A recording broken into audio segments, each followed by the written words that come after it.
आज़ादी से, खेलो आज़ादी से।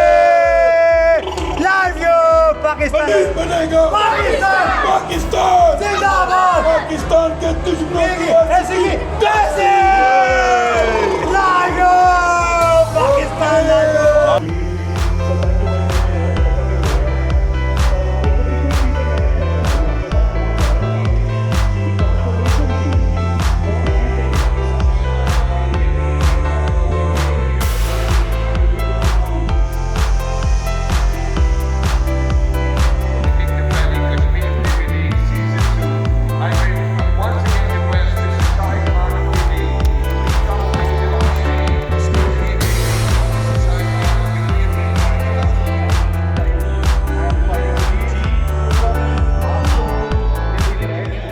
दुबई से अगस्त में अपनी वेकेशन बनाने के लिए आया था, लेकिन साथ में मैंने प्लान KPL का भी किया था, तो KPL देखने के लिए भी इसलिए मैं दुबई से जो है ना अगस्त के महीने में आया।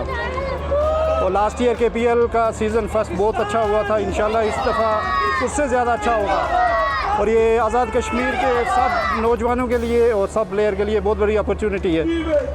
वो मेहनत करें, आए, यहाँ उनको चांस मिलेगा, यहाँ से आगे इंटरनेशनल क्रिकेट में उनके लिए रास्ता खुलेगा। ये सिंपल तरह की इन्होंने इस बार एक ये जो सेरेमनी रखी है, इसके बाद जो पहला मैच स्टार्ट हुआ, अभी जम्मू जमबाज और रावलाकोट हॉक्स का मैच शुरू है, तो पिछली साल जो ज़्यादा जज्बा देखने को मिला इस बार उस तरह का नहीं है।